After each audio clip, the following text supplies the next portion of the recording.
Welcome to the Gaining Control podcast. At the young age of 5, I found myself in the front row of an old country church watching the funeral service of my grandfather. All I could remember from that day was my mother's loud cry, my grandfather's still body in the casket, and the groundkeepers lowering my grandfather's body one crank after another. I was left in total confusion as to why this day has become the event I remember the most of my grandfather. As years passed, I finally understood that my grandfather's death inspired me to encourage others. I started to see death in a whole new way. I began to see the people right in front of me that was living but actually dying. I saw people dying to their decisions, problems, pain, poor habits, and much more. I asked myself, how can I help? What do others need? What's the best way to connect with others and learn their story? And how can I share impactful tips and information to transform other lives? The Gaining Control podcast was created because I truly believe that you can gain control of your life and live your best life. I'm looking forward to the journey we're about to embark on. I believe this is the time for you to start gaining control.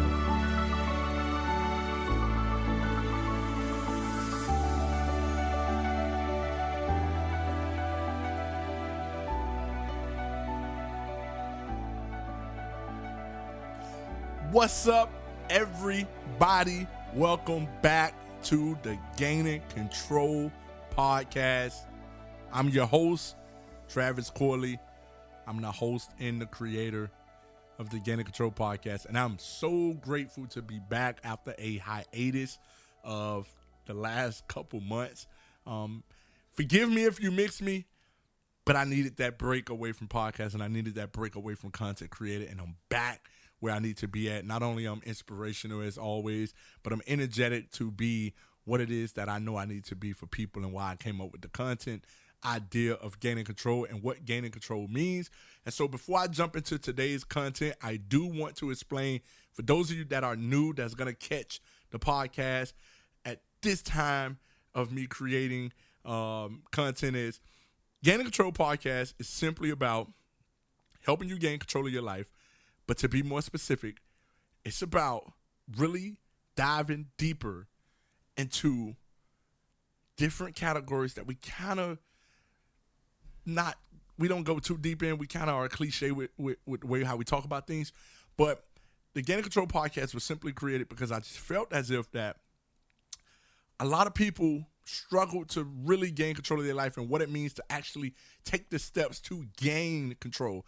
And I'm not just talking on this generalization of being inspirational, motivational, encouraging, and somebody give you a quote and then you take that quote and then you're like, okay, I'm gonna just be more positive today, or I'm gonna believe in myself a little bit more. But I'm talking really diving deep into that mental aspect of why we think the way we think, how we draw up our conclusions, how we make our decisions, and really diving deep into who it is that we are. So it's basically like just studying yourself really deep. And so I try to come from a place of challenging a lot of thoughts, but also being a little bit controversial sometimes with how the way things are said on a popular scale. Maybe you may hear a celebrity say a quote, and sometimes I'm a little controversial in breaking down that quote to really see if it means what they were saying, what it means, or if it's just something that they've taken from somebody else, and just because they have a following, it just kind of spreads like a wildfire and it's popular. I love doing that because I truly believe a lot of people get hung up on following things that really don't have no meaning. And so I'm real big on really breaking down and getting to the thick of what something means so we can actually take it, break it down in bite-sized pieces, and we can start chewing it and applying what it is we need to apply to our life so we can live our best life. And so my goal is to help you live your best life. That's the goal for me every day. And that's the goal for the people that I have around me. I just want everybody to live their best life because I truly believe when we do set out to live our best life, there's so much wealth that's inside of us that we can create and build amazing things in this world to add on to the amazing value that has already been added into this world. And so I truly want you to live your best life, and I hope you do too. So please, thank you for tuning in to the Gaining Control podcast. And before I start the episode, I do want to give a huge shout out to everybody out in the country of India that's been rocking with me over the last few months. I really appreciate you all. I'm really interested in learning more about your coaches. So please Write me on Instagram, write me on Facebook, write me on Twitter at Travis K. Corley. In the show notes, you will get my podcast details, and you will also see what my social media handles are. You can even find me on LinkedIn. Wherever you got to find me at, let's connect. I do want to learn more about India, but for all the other countries that's been following as well, please connect with me. I just noticed that over the last few weeks, India has really taken the podcast to another level. My analytics has blown up there.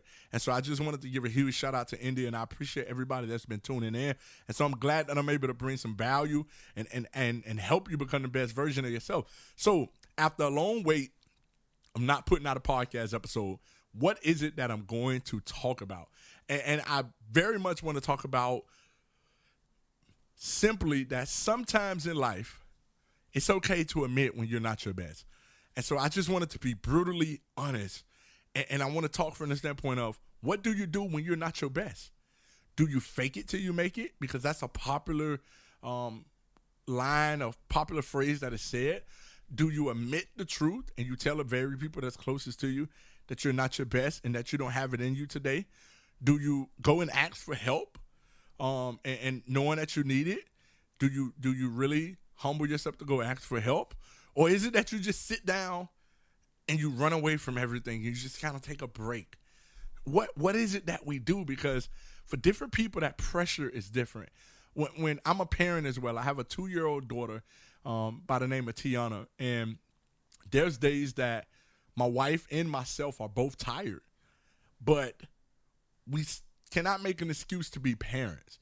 And so we find ourselves leaning on one another to get things done.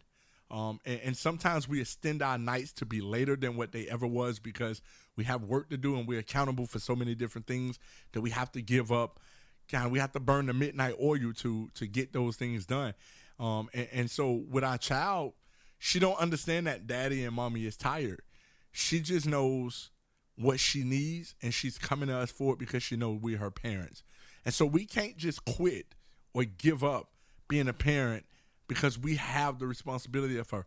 Now, I do know that there's a lot of single parents in the world, and I come from a mother that did a lot of single parenting. And so I don't want to negate the fact that sometimes as parents that there is some parents that walk away from their kids' life because they're tired and they got things going on, and it leaves the burden on other people. I do want to acknowledge those that are sticking around and they're really fighting for their kids to have the best. I commend you because I understand and I saw it firsthand what it takes for a parent to give their all after long days of work, when they have no energy left for themselves, and then yet they mustered up a little bit of energy just to give their kids maybe a meal, maybe a hug, helping with homework, cleaning up the house, setting up the day for the next day to be better than the day that they're currently in. Like, I get it. I truly get it. And so I don't want to be, I just don't want to ignore that because I really understand the benefits of having a great parent that sticks their neck out there for their child at all costs. And so I wanted to acknowledge that. But what do you do? Because I found myself some days as a parent, I'm like, I just tell my wife, and I had to grow to this because I was terrible at it. And I just tell my wife, I don't have it today. It's not that I'm weak. It's just I don't have it. I'm tired. I've burnt myself out. The energy that I typically have, it's just not there. And trying to motivate myself by saying, your family needs you at this moment makes it even more of a burden sometimes because I feel like as a man, as a father, as a leader, I want to have a safe space around me where I can just say, I'm not at my best, and I don't want to force it. And I wish that a lot of leaders are able to say that and just say, can I take this break and just give this to a team? Can I take this break and just give this to a spouse? Can I take this break and give it to my kids? Can I take this break and give it to the neighbors, or give it to the coaches, or give it to teammates, or give it to anybody that's around in that close circle? And I wish everybody had the opportunity to do that, because it's okay if we admit that we're not our best. And I think a large part of why a lot of people deal with anxiety and depression is because they fighting themselves away from opening up to let out all of that esteem that has built up over time of them fighting to exist, for them fighting to show their best regardless that they don't have it in them, of them fighting to stand out and still be this Superman or a Superwoman that they've been for X amount of years or time at a particular place or in a particular relationship. And so there's this thing that it's just a lot of people are walking around and they feel guilty of admitting that they don't have it in that moment. And so I just want you to for a second, to think, if this is you, if you feel as if that, you know what, I just don't have it, admit it to yourself. First thing you could start off is just admit it to yourself. The next thing is, I would say, is think about one person you have in your life, one person that you can contact, and you could just admit your truth and they won't judge you. Because I know that's a huge thing too. A lot of people don't want to admit that they are tired or they just don't have it. It's because a lot of judgment comes. A lot of people judge them for saying that they're not at their best in this moment. And although that is unfair, and although I've truly resonated with people that feel as if that they can't open up, because for years of my life I was the same way. But I do want to say is that sometimes it's okay to even tell the people that you know gonna judge you that you're not at your best and you don't have it all at this point. And in the short term, you may take the judgment may come, you may be talked about, but in the long term, you're actually gonna help them, because they're gonna get into a situation when they're gonna notice how brave you was, how much humbleness it took, the effort to admit that and still carry on in life. They're going to learn from you. And so that's one thing where I've gotten okay with not worrying about the judgment. And I've just been open with expressing that I'm not okay at times, because even the judgers are getting fed something that's going to help change their life. And so I always try to put myself in an optimistic situation, because that optimism allows me to keep fighting. It allows me to build a new energy, to build a new love for the things that's in my life, to really start myself back over, to rejuvenate myself in a way that I never did, because I know for sure even the people that's judging me when I say I don't have it are learning a powerful life lesson. And so you have to let go of what other people would say, but just be okay with letting family, friends, letting whoever it is in your life, despite if those people judge you, that you just don't have it in this moment. It's okay to admit it. Open it up. If you have to write me on social media, write me. If you have to go to counseling, therapy, it's okay to go to counseling and admit those things. If you have to find somebody that's inspirational, or somebody you look up to, or somebody that you trust, that's outside of your circle of influence or your circle of competence, find that person and just have those conversations, because it's healthy to do so. And I truly believe we can reduce a lot of anxiety and depression if we start doing that. But also, too, we can reduce a lot of people that lean on other substances that are typically harmful for the body, harmful for the mind, harmful for life in general. We can get rid of people kind of being addicted to those things to express themselves, or to calm themselves down, or to find peace, or to find solace, or to put them in quote unquote a safe space or a safe haven.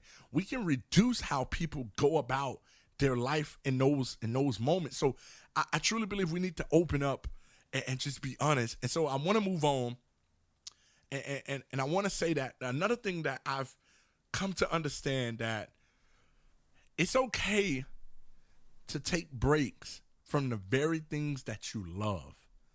Now, I'm going to be careful when I say that. And I'm going to say, don't take a break from your spouse. In other words, saying like, okay, let's separate for a year or so, even though I love you, so I can come back better. Not that, because I think that type of relationship is different, or from your responsibility as a parent. But what I will say is that when it comes down to your dreams, maybe you're writing a book, right? This is for the creators out there in the world, because sometimes even the creators, we feel as if nobody talked to us. And so for the creators that's out there, maybe you're writing a book, right? And you find yourself where you're in the flow of it, and you find yourself reaching your goal. You find yourself energetic and happy about what you're writing. But then there comes a day where you hit a wall, and it just seems like you're forcing yourself to have content. You're forcing yourself to be this person. You're forcing yourself to create, and it's just not working. It's okay to dial back and take 2-3 days off. Don't pressure yourself into feeling as if that if you don't have this done by a particular time period, in the essence of if this goal is not done in 30 days, that I'm a failure. It's not that. It's okay sometimes to take that break and just understand that some of your best work comes when you're mentally free. And some of your worst work comes when you're in bondage. I'm one of those people that if I take a break, I'm more so taking a break to learn more about me, into why I got locked up, or why I feel mentally in bondage, and why life feel like it just crashed in on me. I'm taking a break and I'm figuring that part out, because I love the growth aspect that comes with me having the opportunity to go to the next level. I love the opportunity of figuring out the very thing that's stopping me from breaking through to go to even greater heights. And so I take a break for something that I love. Like I took a break from the podcast, but I figured out so many more things about me in that time that I'm able to take what I learned about me and help other people learn something about them too. And so it's one of them things that was a healthy break. And a lot of people don't believe in those healthy breaks because they feel as if that they're ruining their lives. And although we may not know the time period that we're going to expire, and it may appear as if it's a gamble when you take a break from your dreams or something that you love, in that regard. But understand that when you're talking about living your best life, you have to do that at your best self daily. You have to be your best, to expect your best, or to give your best. And sometimes forcing yourself through something is actually you giving your worst in expectation that your best will come out of it. And that's not fair to the person of the future that you're quote unquote working hard to express later on. And so I know I said a lot in that short span, but it's just not fair to the future self that if you're forcing yourself through an anxiety, a depressed, or a mentally unstable version of yourself to become this person. Because the only thing you're going to do is hinder and slow up the process of you tapping into that better self that you're so desperate to reach. And so it's okay if you step back. It's okay if you take that break. It's okay as a creator.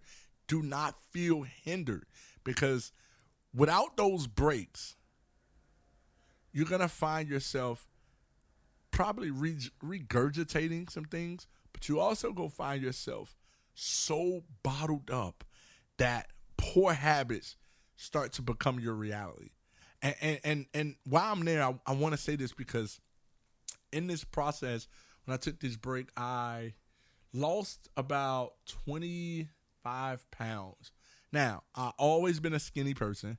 I'm still skinny with losing 25 pounds. But I gained a lot of weight in my midsection in the stomach area. And that's where the majority of my weight went to. And you also could see it in my face. And so I noticed how my face was getting fatter, but also to my stomach as well. And so I started to lose the weight. And I felt so better that I was able to focus in on that and lose that weight. And I remember when things started to pick back up, I remember it was so easy for me to go back to my old habits. It was so easy for me to go to the gas station and buy soda and candy. It was so easy for me to pull up in the drive-thru at a fast food restaurant. It was so easy for me to binge my time being lazy, and just sitting up on the couch, eating, sleeping. It's so easy to do that stuff. And I said to myself, how did I get back here? It was like 1 week had went by, and I felt so terrible because I knew it wasn't me. And the thing that I did to gain control of myself was I started to go back to something I spoke to in a previous episode, and I cannot remember the episode number, but it's one of the things that they say in order for you to grow with your habits, you should habit stack. You find a habit that's something that's already successful in your life, and you partner maybe the new habit to that successful habit. So let's say if you're consistent with reading a book every morning and you want to start working out, you attach working out either before you read or after you read immediately to take the momentum that you build from the positive or the successful habit, and you carry it through to the new habit to build even greater momentum to perform this new habit and to be successful at that. And when you continue to stack those habits, you'll continue to build up this greater momentum to become your best self. And so I had to get back to the root of me habit stacking correctly. And once I habit stacked correctly, I started to see myself kind of flourish and become that version of me that I just knew was there. And I felt so good because I knew I was doing my best. Like I knew I was at my strengths. I knew I was living my best life at that point. And so I just want to encourage you to maybe look into that. Maybe look into what the successful habits you already have in your life and start habit stacking. And when you start habit stacking, you're going to start noticing that your time is going to be taken up doing the things that are positioning you to be your best self.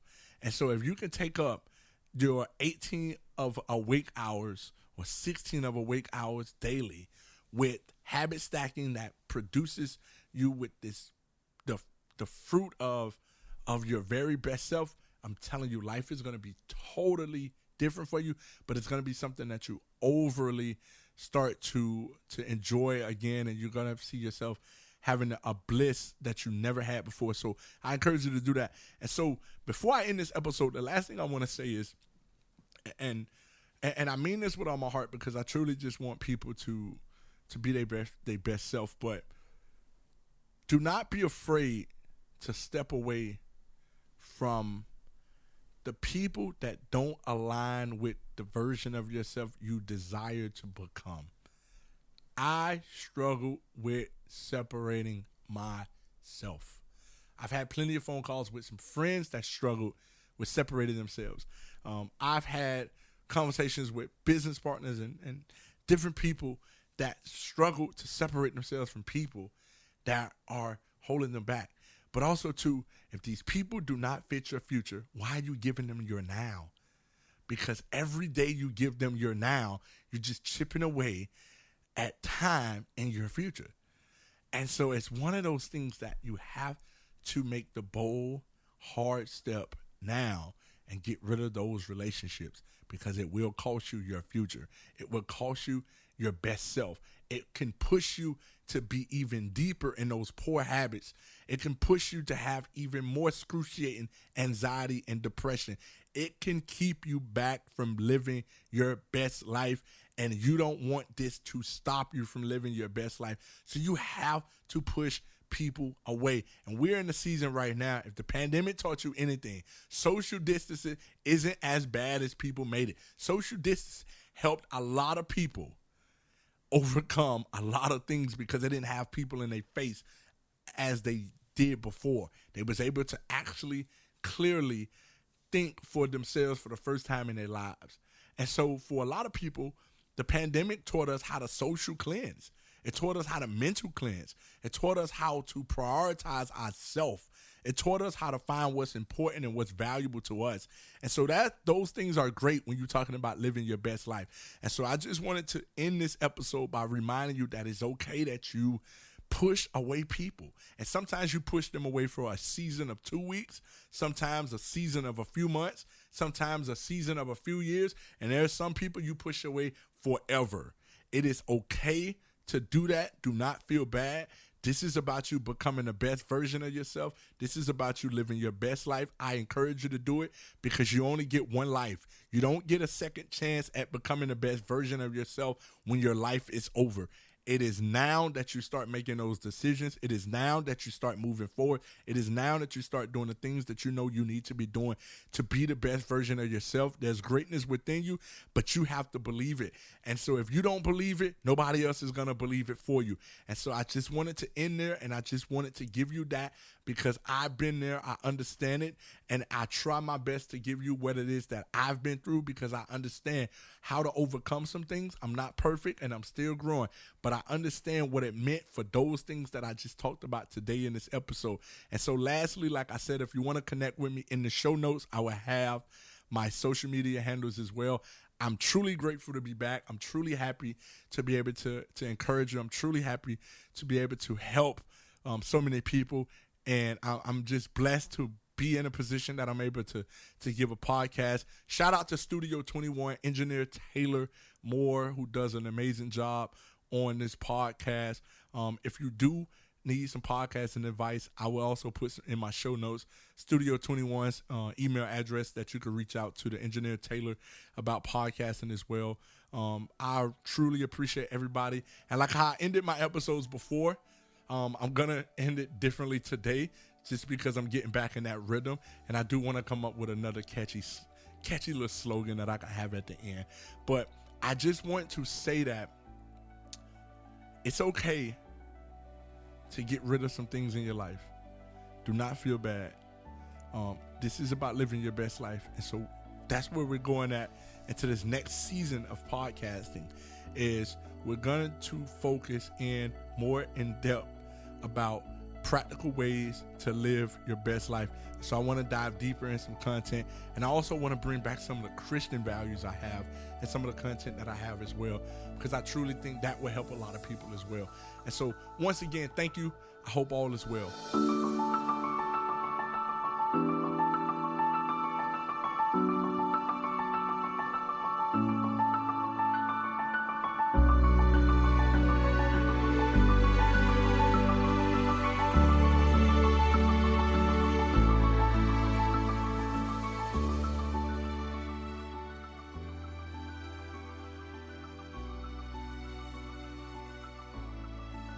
To receive updates and additional content from the Gain and Control Podcast, connect with us at gainandcontrolpodcast@gmail.com and connect with me personally at Travis K. Corley on all social media sites.